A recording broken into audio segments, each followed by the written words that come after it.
பூர்ணிமா. உங்களை மேரேஜ் பண்ணிக்க போற பையனுக்கு என்ன பெனிஃபிட் இருக்கும்? அது சொல்லிட்டேன்னா அப்புறம் எல்லாருக்கும் தெரிஞ்சிருவேன். சொல்லுங்க, யாருக்காவது யூஸ் ஆகும்ல?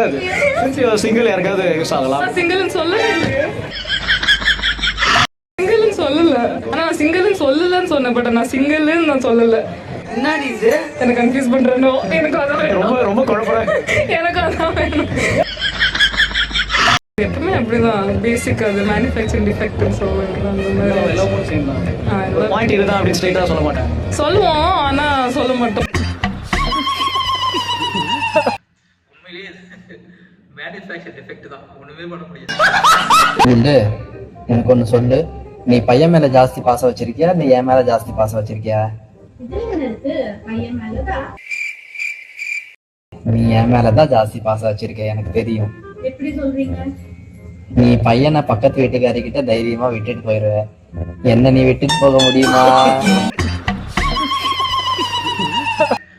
பாரு விட்டுதான் பாரு, அவங்களுக்கே திருப்பி வந்துருச்சு.